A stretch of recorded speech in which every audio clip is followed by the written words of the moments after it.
ధన్యవాదాలు అధ్యక్ష. ఆనాడు తెలుగుదేశం ప్రభుత్వంలో ప్రతి పేదవాడికి కూడు గుడ్డ ఇవ్వాలని గతంలో ఎన్డీఏ ప్రభుత్వంలో 2014-19 మధ్యలో అన్నా క్యాంటీన్లు పెట్టి పేదవాడి ఆకలి తీర్చడం జరిగింది అధ్యక్ష. అట్లాగే ప్రతి పేదవాడికి ఒక గూడు ఉండాలని, ప్రతి పేదవాడు ఎన్నో కళ్ళగంటాడు, సొంత ఇంటి కళ నెరవేర్చాలని, పేదవాడి కళ నెరవేర్చాలని ఆనాడు ఎన్డీఏ ప్రభుత్వం 7 లక్షల ఇళ్లని, కిట్కో ఇళ్లని శాంక్షన్ చేయడం జరిగింది అధ్యక్ష. చకచక ఆనాడు మంత్రివర్యులు నారాయణ గారు, చంద్రబాబు గారి ఆదేశాల మేరకు ఎప్పటికప్పుడు ఇళ్లు శరవేగంతో పరిగెత్తించారు అధ్యక్ష రాష్ట్రంలో కన్స్ట్రక్షన్ని. ఆ విధంగా 7 లక్షల ఇళ్లు శాంక్షన్ అయితే మొదటి దశలో 4,54,000 ఇళ్లకి టెండర్లు పిలవటం, పనులు ప్రారంభించడం జరిగింది అధ్యక్ష. 2019 ప్రారంభం కల్లా 3,13,832 ఇండ్లు దాదాపు 90% పూర్తయినాయి అధ్యక్ష. అలాంటి తరుణంలో దురదృష్టవశాత్తు ఒక్క అవకాశం పేరుతో ₹1 ఇల్లు ఇస్తామని మాయమాటలు చెప్పి అధికారంలోకి వచ్చినటువంటి ఆనాటి జగన్మోహన్ రెడ్డి ప్రభుత్వం, వైసీపీ ప్రభుత్వం ప్రజల్ని అతి దారుణంగా మోసం చేసింది అధ్యక్ష. ఇచ్చిన హామీల్ని గాలి కొదిలేశారు. ఏడాదికి 5 లక్షల ఇళ్లు కట్టిస్తామని ప్రజలకి చెప్పి 5 సంవత్సరాల్లో 25 లక్షల ఇళ్లు పేదలకు ఇస్తామని మాయమాటలు చెప్పి తీరా అధికారంలోకి వచ్చిన తర్వాత ఆనాడు తెలుగుదేశం ఎన్డీఏ పాలనలో కన్స్ట్రక్షన్లో పురోగతిలో ముందున్నటువంటి ఇళ్లు కూడా కనీసం పూర్తి చేయకుండా 90% పూర్తయిన ఇళ్లు కూడా కనీసం మొదటి 4 సంవత్సరాలు పట్టించుకోకుండా గాలి కుదిలేసి పేదలకు చాలా అన్యాయం చేశారు అధ్యక్ష. ఇది చాలా బాధాకరం అధ్యక్ష. వాళ్ళకేమో ప్యాలెస్లు కావాలా, జగన్మోహన్ రెడ్డి లాంటి వాళ్ళకి ఒక ప్యాలెస్ చాలు.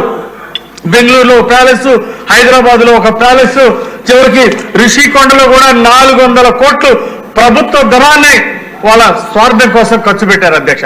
కానీ పేదవాడికి 1 సెంట్ ఏంటి అధ్యక్ష? 1 సెంట్లో ఇల్లని చెప్పేసి కనీసం పేద ప్రజల్ని మోసం చేసి జగనన్న కాలనీలు అని చెప్పేసి అవి పూర్తి కాల, టిట్కో ఇల్లని చెప్పేసి ఇవి కూడా కన్స్ట్రక్షన్లో ఉన్నవి, నిర్మాణంలో 90% పూర్తయినవి కూడా పూర్తిగా అప్పచెప్పలేక కేవలం 50% మాత్రమే 60,67,000 మాత్రమే పూర్తి చేశారు అధ్యక్ష. 5 సంవత్సరాల్లో కేవలం 50%.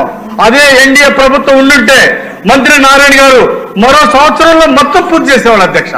కానీ దురదృష్టం, ప్రజల దురదృష్టం అధ్యక్ష, రాష్ట్ర ప్రజల దురదృష్టం.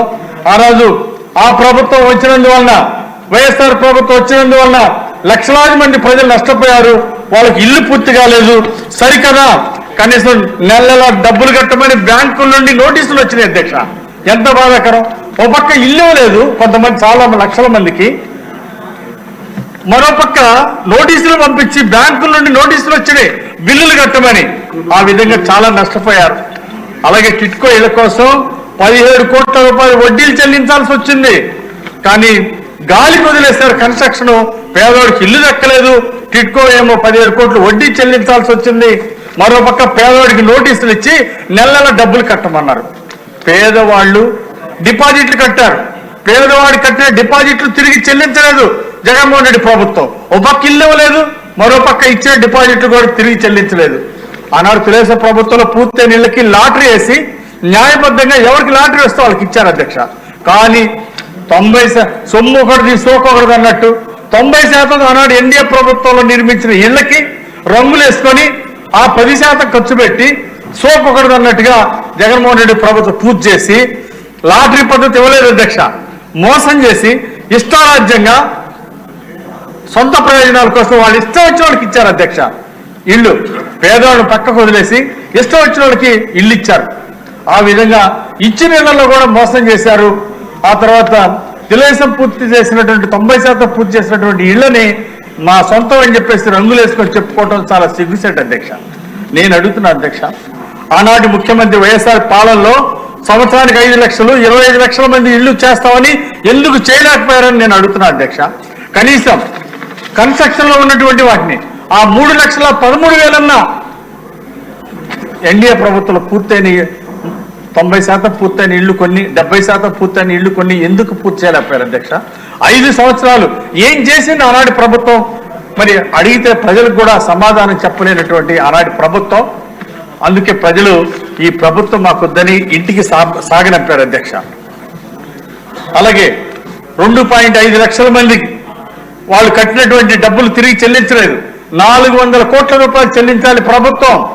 కానీ ఆ డిపాజిట్లు కూడా వెనక్కి ఇవ్వకుండా 2.5 లక్షల మంది డిపాజిట్లని మోసం చేసింది ఆనాటి కాంగ్రెస్ ప్రభుత్వం. అలాగే వినుకొండలో కూడా 4,096 ఇళ్లు మొదలు పెడితే 1,200 ఇళ్లు చకచక 80% పూర్తయింది అధ్యక్ష. మిగిలింది 5 సంవత్సరాల్లో కూడా కనీసం ఆ 1,200 ఇళ్లు పూర్తి చేయలేదు. అదేవిధంగా రాష్ట్రంలో 1,00,000 ఇళ్లు మధ్యలో కన్స్ట్రక్షన్ మధ్యలో ఉన్న ఇళ్లు 70% పూర్తయిన ఇళ్లు పూర్తి చేయకుండా గాలికి వదిలేశారు అధ్యక్ష. దీనివల్ల ప్రభుత్వానికి ఎంత నష్టం, ప్రజలకు ఎంత నష్టం ఒక్కసారి ఆలోచించాలి అధ్యక్ష. అందుకే అలాగే ఈరోజు కోట్ల రూపాయలతోటి వాళ్ళు దుర్యోగం చేశారు. సెంటు స్థలం పేరుతో ప్రజల్ని మోసం చేశారు. అందుకే ఇలాంటి ప్రభుత్వాలు మాకొద్దని ప్రజలు నిర్ణయం తీసుకున్నారు అధ్యక్ష. అలాగే 7,000 ఇళ్లు పూర్తయ్యే ఈ పాటికి చంద్రబాబు గారి పాలన ఉన్నట్టయితే అయితే భవిష్యత్తులో మంత్రి నారాయణ గారిని కోరుతున్నాం అధ్యక్ష. ఆనాడు జగన్మోహన్ రెడ్డి ప్రభుత్వం, వైఎస్ఆర్ ప్రభుత్వం 5 సంవత్సరాలు విఫలమైంది. టిట్కో ఇళ్లు నిర్మాణంలో పూర్తిగా విఫలమైంది. కనీసం రానున్న సంవత్సరంలో కొన్ని, 2 సంవత్సరాల్లో కొన్ని, ఒక ప్రణాళికాబద్ధంగా మరి అన్ని కూడా పూర్తి చేసి ప్రజలకు ఇవ్వాలని, టిట్కో ఇళ్లు పూర్తి చేయాలని ఆశిస్తున్నా అధ్యక్ష. 1000 కళ్ళతో సొంత ఇంటి కళ్ళు నెరవేరాలని ఈరోజు పేదవాళ్ళు ఎదురు చూస్తున్నారు అధ్యక్ష. ఇల్లు లేని ప్రతి ఒక్కరు కూడా. కాబట్టి ప్రభుత్వం దీనికి చర్యలు చేపట్టి తొందరగా టిట్కో ఇల్లు పూర్తి చేసి మరి నారాయణ గారు, మంత్రి గారు, చంద్రబాబు గారు అప్పచెప్పిన బాధ్యత ఎన్డీఏ ప్రభుత్వం నెరవేర్చాలని, నారాయణ గారు త్వరితగతిన పూర్తి చేసి పేదవాడికి ఇల్లు ఇవ్వాలని చెప్పేసి కోరుకుంటూ నాకు ఈ అవకాశం ఇచ్చిన అధ్యక్ష వారికి ధన్యవాదాలు తెలియజేస్తూ సెలవు తీసుకుంటున్నా అధ్యక్ష. వెలగపూడి రామకృష్ణబాబు.